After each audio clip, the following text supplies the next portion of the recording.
కాదండి, ఇప్పుడు 75 సంవత్సరాల స్వతంత్ర భారతదేశంలో ఇప్పటికీ ఈ మత మార్పిడిని ఎందుకు అడ్డుకట్ట వేయలేకపోతున్నారు?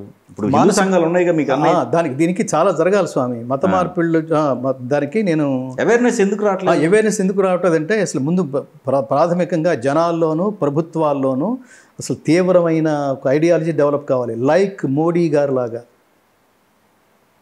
భవిష్యత్తులో అది కూడా తీసుకురాబోతున్నారు. మీకు వార్తలు కూడా కనిపిస్తున్నాయి. ఏది ఎట్లా? ఈ మత మార్పిడి చట్టం, మత మార్పిడి నిషేధ చట్టం అది కూడా రాబోతోంది. నాకు రూఢిగా తెలిసిన ఇన్ఫర్మేషన్ అది. ఓకే. మతం మార్చడం అంటే, మతం అంటే తల్లి లాంటిది, తల్లిని మార్చమని చెప్పడం ఏంటరా, యూజ్లెస్ ఫెలోస్. తల్లిని మార్చమని చెప్పేవాడు, తల్లిని మార్చేవాడు ఇద్దరు అజ్ఞానులే కదా, మూర్ఖులు కదా. నీకేం జనబలం పెంచుకోవడం కోసం, నీకు ఫండ్స్ పెంచుకోవడం కోసం యూజ్లెస్ ఫెలోస్. మత మార్పిడి చేస్తున్నారంటే చెప్పుతో కొట్టే హిందువుల సంఖ్య పెరగాలి. ఇప్పుడు ఆ మారిన అవి మనకి కొన్ని వీడియోస్ కూడా మనకు కనిపిస్తుంటాయి. ఇక్కడండి, ఇక్కడ ఇదే ప్రశ్నలో ఇప్పుడు ఆ మారే వ్యక్తి ఎవరైతే ఉన్నారో ఏదో ఒక ప్రలోభానికి లొంగుంటాడు. డెఫినెట్గా నేను అదే చెప్పేది, అది వ్యాపారం. ఆ ప్రలోభం అనేది అవసరం అయి ఉండొచ్చు కదా, ఆ అవసరం హిందువులు తీర్చొచ్చు కదా. అదేంటి అలా తీర్చడం ఏంటి? ఇప్పుడు అక్కడ ఇందులో రెండు ఉన్నాయి. చాలా చాలా లాజికల్ ప్రశ్న ఇది. ఇక్కడ అవసరం వాడు దేనికి తీరుస్తున్నాడు? నీకు అవసరం ఎలా తీర్చాలంటే గుర్తుపెట్టుకోండి, ఏదైనా డబ్బు పరంగా ఇప్పుడు ముందు ఇస్తున్నాడు, తర్వాత దశమ భాగం పేరుతో మొత్తం పిండేయట్లేదు. ఓకే, అది తెలుస్తుందా మీకేమన్నా? ఆ జ్ఞానం ఏమన్నా ఉందా మీకేమన్నా? ఇది ఏమన్నా బిజినెస్సా? నువ్వు ఇవ్వటం మళ్ళీ తీసుకోవటం? అసలు ఆ డబ్బు ఏమిటి? ఓకే, పైగా బలవంతం చేయడం ఏమిటి? నేను ఏమంటానంటే అదే కనుక లవ్ అయితే అన్కండిషనల్ లవ్వే లవ్. తల్లి బిడ్డకి భవిష్యత్తులో నువ్వు ఎదిగిన తర్వాత తిరిగి నాకేమి ఇస్తావు నాన్న అని అడగకుండా చిన్నప్పటి నుంచి ఊడిగాలు, సేవ, ప్రేమ అన్నీ పంచిపెడుతుందే తల్లి. అలా చేయండిరా, అప్పుడురా నీది మతం అయ్యేది. అందుకని మీకు ఇంటర్నెట్లోకి వెళితే మదర్ థెరిస్సాను కూడా కోట్ల మంది విమర్శిస్తున్నారు. ఇవాళ ఒక్కొక్కటి బయటపడుతోంది. మహాత్మా గాంధీ ఈ దేశం ఇవాళ ఈ స్థితిలో ఉండటానికి మొదటి ప్రధానమంత్రి నెహ్రూ తన స్వార్థం కోసం కూడా దేశాన్ని, ఇప్పుడు ఇంత అభద్రతకు కారణం కూడా అతనే అనే పేరు పడ్డ గాంధీ, ఇవన్నీ తవ్వుతుంటే రావట్లేదు. ఒకటి ఇప్పుడు చావా సినిమా ఎంతమందికి తెలుసు? ఇప్పుడిప్పుడే హిందువుల్లో తీవ్రంగా అవేర్నెస్ తీవ్రంగా పెరుగుతోంది. ఇది డెఫినెట్గా మీరు అనే పరిస్థితి దాకా వస్తుంది. ఇందులో ప్రధానంగా ఏంటంటే మన సంకల్పం కూడా ఏమిటంటే మత మార్పిడి నిరోధక చట్టము అనేది ఒకప్పుడు తమిళనాడులో జయలలిత ఇంట్రడ్యూస్ చేసినట్టుగా ఇక్కడ కూడా చేయాలి. ఇక్కడ కూడా చెయ్యాలంటే అసలు మతం అంటే ఏమిటి, ధర్మం అంటే ఏమిటో కనీస పరిజ్ఞానం ఏలుబడిలో ఉన్న వాళ్ళకి తెలియాలి. ఇది తెలియకపోవటం, వీళ్ళు కూడా ఓట్ల కోసం, డబ్బు కోసం ఇదే దుస్థితిలో ఉండటం. నేను అంటే ఎడ్యుకేషన్ ఉన్నారండి, వీళ్ళకి బేసిక్ ఎడ్యుకేషన్ లేదు. ముఖ్యమంత్రులకి, మంత్రులకి మామూలుగా ఎడ్యుకేషన్ అంటే తెలుసా అండి? మీరు చదువుకునే ఎంఏ, పిఏ ఇవి కాదు ఎడ్యుకేషన్స్ అంటే. అధ్యాత్మ విద్యే విద్య. గీతలో చెప్తాడు, ఏవేవి ఉత్తమైనో చెప్తూ, నదులలో గంగా, సృష్టిలకి ఆది మధ్యాంతాలు, పక్షులలో గరుత్మంతుడు, రాక్షసులలో ప్రహ్లాదుడు, గణకులలో కాలము,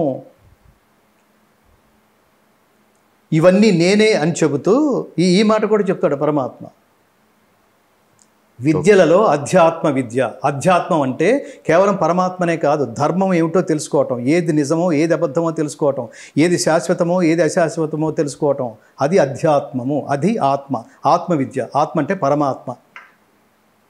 ఈ సృష్టిని ఈ సృష్టించినప్పుడే ఒక ఐడియాలజీని సృష్టించాడు. ఈ ఐడియాలజీ పేరే వేదం. అది నీకు అర్థం కాలేదా? ఒకసారి పిండాడు, ఉపనిషత్తులు చేశాడు. మళ్ళీ అర్థం కాలేదా? మళ్ళీ ఇంకోసారి పిండాడు. అది అర్జునుడి ద్వారా మనందరికీ చేరింది. అది భగవద్గీత. ఓకే, మీరు గుడికి వెళుతున్నారు, బొట్టు పెట్టుకుంటున్నారు, మీరు తిరుమల వెళుతున్నారు, లేదా సీతారామచంద్ర స్వామి దేవాలయంకి వెళుతున్నారు. ఎక్కడది? ఖమ్మం. అక్కడ ఒంటిమిట్ట రామనవమి ఉత్సవాలు చేస్తున్నారు. పట్టు వస్త్రాలు నెత్తి మీద పెట్టుకుని వెళ్తున్నారు. ధర్మం అంటే ఏమిటో తెలుసుకోకుండా ఇవన్నీ కామెడీగా ఆచరించేస్తే ఎట్లా? మెకానికల్గా ఆచరించేస్తే ఎట్లా? ఒక హోదాలో ఉన్నాం కాబట్టి ఆచరించేస్తే ఎట్లా? దేవుడి గుడికి వెళ్తుంటే దేవుడి ఐడియాలజీ ఏమిటో, దేవుడి సైకాలజీ ఏమిటో తెలుసుకోవద్దు? నీ బోడి డబ్బు ఎవరికి కావాలరా? వాడు ఇవ్వగలిగే సర్వశక్తి సంపన్నుడు పరమాత్మ. ఆయన హుండీలో నీ డబ్బు అక్కర్లేదు. నువ్వు వేసే డబ్బుతో పరమాత్మనేం పోషించట్లేదు. వాడేం ఫైనాన్షియల్ ప్రాబ్లమ్స్లో లేడు. సో ఈ కనీస ఎడ్యుకేషన్ కనుక ఉంటే ఈ ఆధ్యాత్మిక జ్ఞానము లేదా అధ్యాత్మ జ్ఞానము బేసిక్గా తల్లిదండ్రులు పిల్లలకి బాల్య దశ నుంచే ఇది నాన్న concept of God is this అని చెప్పకపోవటం వల్ల వీళ్ళల్లోంచే ఒక తెలివి తక్కువ రాజకీయ నాయకుడు పుడుతున్నాడు, వీళ్ళల్లోంచే ఒక తెలివి తక్కువ ఎవడు హీరో పుడుతున్నాడు, ఒక సినిమా వాడు పుడుతున్నాడు, వీళ్ళలోంచి ఇంకోడెవడో పుడుతున్నాడు, వీళ్ళలోంచి ఇంకోడెవడో పుడుతున్నాడు. అసలు ఐడియాలజీ ఎవ్వడూ లేని వాడికి సక్సెస్ వస్తే ఎలా ఉంటుంది? నైతిక విలువ లేని వాడికి ఒక సినిమా పేరుతో సక్సెస్ వస్తేనో, ఒక రాజకీయ నాయకుడి పేరుతో సక్సెస్ వస్తేనో, ఇంకో పోలీస్ ఆఫీసర్ పేరుతో ఉద్యోగం దొరికితేనో ఎలా ఉంటుందంటే దీని ప్రభావం సమాజం మీద దారుణంగా ఉంటుంది. నేను ముందు తల్లిదండ్రులను ఉద్దేశించే ఎక్కువ మాట్లాడడానికి ఇవే రీజన్. మీ పిల్లలతో టచ్లో ఉండండి ప్లీజ్. ఇక్కడ ఇంకోటండి, అసలు మీరు గమనించినట్టయితే ఓకే హిందూ సంఘాల్లో లేకపోతే కొంతమంది బాబాలో లేకపోతే ఇంకో రకంగా చూసుకుంటే చాలామంది కూడా ఒక 30% వేసుకుందామండి మోసగాళ్ళు ఉన్నారు. వాళ్ళందరిలోనూ ఉన్నారండి. వాళ్ళకి కేవలం హిందూయిజంలోనే అనొద్దు. అసలు వాళ్ళ మీద లుక్ వేయద్దు. మీరు జ్ఞానాన్ని సత్యాన్ని అన్వేషిస్తూ వెళుతుంటే ముందు బేసిక్గా మీకు కొంత నాలెడ్జ్ ఉంటుంది. ఎవరి దగ్గరికి వెళ్ళాలి, ఎవరి దగ్గరికి వెళ్ళకూడదు. ఓకే, ఎవరి దగ్గర వెళ్ళాలి? మీరు కంచి స్వామి దగ్గరికి వెళ్ళండి. ఇప్పుడున్న స్వామి విజయేంద్ర సరస్వతి ఆయన ప్యారలల్ ప్రభుత్వంలాగా నడుపుతాడు. ఆయన వ్యవస్థని ప్రభుత్వంలాగా నడుపుతాడు. మీరు వెళ్ళారనుకోండి, నా పేరు ఇది స్వామి, ఉదాహరణకి నేను వెళ్ళాను మొన్న. ఇప్పుడు అలా అనుకుంటే ఈయన పైన మరి రకరకాల అవి చెప్తాను. ఆయన దగ్గరికి వెళ్తే స్వామి ఇక్కడ నా పేరు వెళ్ళగానే నన్ను గుర్తుపెట్టిన వాళ్ళందరూ, వాళ్ళ శిష్యులందరూ ఆయన పేరు గంగాధర శాస్త్రి, ఆయన భగవద్గీత ప్రచారం చేస్తున్నాడు, దానికే ఆయన జీవితం అంకితం చేశాడు, ఆయన భగవద్గీత ఫౌండేషన్ అనే వ్యవస్థను స్థాపించాడు అనగానే ఆయన వెంటనే అన్నాడు, ఆయన పక్కన కూర్చున్నా, ఈ గీతా జయంతికి మీరు ఏం చేస్తారంటే కురుక్షేత్రంలో భగవద్గీత మీద పెద్ద కార్యక్రమం చేయండి. ఆ కార్యక్రమానికి హర్యానా రాష్ట్ర గవర్నరు మన పెద్ద ఆయనే ఉన్నారు, మన తెలుగువాడే ఉన్నారు, దత్తన్న, బండారు దత్తాత్రేయ. వారికి నేను చెప్తాను, ఈ ఫైనాన్షియల్ ఇదంతా వారు సపోర్ట్ చేస్తారు. అక్కడి నుంచి భగవద్గీత ఫాలోవర్స్ అందరినీ పెట్టుకుని జ్ఞానబోధ చేసే ప్రయత్నం అక్కడ చేయండి. ఇదంతా మన వాళ్ళు ఏర్పాటు చేస్తారు. ఆ రాధాకృష్ణ గారు అన్నాడు. అనగానే ఆయన వచ్చేసాడు. వెంటనే మా ఇద్దరిని కనెక్ట్ చేసేసాడు. ఆ గవర్నర్ దగ్గరికి వెళ్ళమన్నాడు. ఇంకొకళ్ళు ఎవరో వచ్చారు, మా పిల్లకి మేము ఇది చేస్తున్నాం, పాప ఏం చదువుతోంది అని అడిగాడు. ఇది మరి ఇక అంతా ఓకేనా అని, ఫైనాన్షియల్ ప్రాబ్లమ్స్లో ఉన్నామండి అంది. వెంటనే విజయేంద్ర సరస్వతి, వెంకటేశ్వరరావు గారు అన్నాడు, ఒక రియల్ ఎస్టేట్ ఆయన, వారి పాపకి చూడండి అన్నారు ఆయన. జస్ట్ ఉపన్యాసం చెప్పడం కాదు, జస్ట్ వేదాల్లో ఏముంది, పురాణాల్లో ఏముంది, ఉపనిషత్తుల్లో ఏముంది, ఆ చుట్టూతో కూర్చున్న వాళ్ళందరూ వేదాధ్యయనం చేయటం ఇదొక్కటే కాదు, కనెక్టింగ్ ది పీపుల్. అలా చేస్తారు ఆయన. ఓకే. సో ఆయన దగ్గరికి వెళ్ళండి, మీరు జ్ఞానం దొరుకుతుంది, మార్గం దొరుకుతుంది. ఊరికే డిపెండెంట్ అయిపోవటం కాదు అది. భగవద్గీత చెప్పేది ఉద్ధరేద ఆత్మన ఆత్మానం అని చెప్తుంది. ఎవడైతే ఫ్రీగా ఇస్తాడో వాడి దగ్గరికి పోయి వాడిని కుమ్మేసేయని చెప్పదు. వాడెందుకు చెప్తాడు? ఇప్పుడు నేను ఏమంటానంటే, స్కూల్ మీ ఇంటికి వస్తుంది అంటే స్కూల్ అవసరం, అది మీరు స్కూల్కి వెళుతున్నారంటే అది మీ అవసరం అని అర్థం. ఎందులో విలువ ఉంది? మీరు స్కూల్కి వెళ్ళి నేర్చుకుంటేనే వంట పడుతుంది. ఇంటికి వచ్చే టీచర్కి ఏం వాల్యూ ఉంటుంది? ఇంటికి వచ్చి చెప్పే టీచర్కి. అలాగే పాస్టర్ మీ ఇంటికి వస్తున్నాడంటే, మిమ్మల్ని ఆకర్షిస్తున్నాడంటే వాడికి లాభం, మీకేమిటి లాభం? మీకేం అర్థమైంది? నేను ఇంకొకటి చాలా చాలా షార్ప్ ప్రశ్న ఒకటి అడుగుతాను స్వామి. భారతదేశంలో జ్ఞానం విషయంలో లభ్యం కాంది ఏది? మిగతా చోట లభ్యమయ్యేది ఏది? చెప్పండి. ఎది హాస్తి తదన్యత్ర ఎన్నే హాస్తి నతత్ క్వచిత్ అన్నాడు కదా. అలా ప్రామిస్ చేసి మరి ఇందులో ఉన్నదే ప్రపంచంలో ఉంది, ఇందులో లేనిది ప్రపంచంలో ఇంకెక్కడా లేదు అని చెప్పినవన్నీ నిరూపించుకుంటూ వేదాలు, ఉపనిషత్తులు, పురాణాలు, ఇతిహాసాలు ఇన్నిటి రూపాల్లో సమగ్రమైన జ్ఞానాన్ని ప్రపంచానికి అందిస్తే అది ఇంకా లైవ్ క్యారెక్టర్స్. అసలు ఒక సిచ్యువేషన్ ఎలా ఎదుర్కోవాలి శ్రీరాముడు, ఒక సిచ్యువేషన్ ఎలా ఎదుర్కోవాలి సీతమ్మ, సిచ్యువేషన్స్ అసలు జీవితంలో ఎలా ఎదుర్కోవాలి. టీచర్ పాఠం చెప్పినట్టుగా అర్జునుడిని నిమిత్తంగా చేసుకుని మనందరికీ చెప్పిన ఒక గొప్ప పాఠం భగవద్గీత. చెప్పిన వాడెవరు? విశ్వగురువు, జగద్గురువు శ్రీకృష్ణ పరమాత్మ. ఇంత సవిస్తరంగా ఉన్న, ఇంత విస్తారంగా ఉన్న, ఇంత విస్తరించిన, ఇంత జ్ఞాన సంపద మన దగ్గర ఉంటే ఎవడో వాడికి ఏమి తెలుసని ఇక్కడికి వచ్చి మనకేదో బోధించటం, పైగా ఎవరికి బోధిస్తున్నాడు? ఇది ఏది తెలియని వాడికి ఉండే వాడే ఇప్పుడు నువ్వు ఎన్ని పాపాలైనా చెయ్యి, మీ దగ్గర అసలు నివృత్తి లేదు, మీ దేవుడు క్షమించడు. మా దేవుడి దగ్గర పెద్ద ఫెసిలిటీ ఉంది. నువ్వు పాపం చెయ్యి, వెంటనే కన్ఫెస్ పేరుతో వచ్చి తప్పు అయిపోయిందను, సో ఇవాళ వరకు నువ్వు చేసిన పాపాలన్నీ పోతే రేపటి నుంచి ఫ్రెష్ అకౌంట్ ఓపెన్ చేసేయచ్చు. అవును. అసలు ఈజ్ దర్ ఎనీ లాజిక్? నువ్వు పాపం చేస్తే నువ్వే అనుభవిస్తావు, నువ్వు పుణ్యం చేస్తే నువ్వు అనుభవిస్తావు. నువ్వు ఖచ్చితంగా నువ్వు సత్కర్మలు చేస్తూనే వెళ్ళాలి. ఏది అంత ఈజీగా రాదు, కష్టపడే సంపాదించుకోవాలి, కష్టే ఫలి.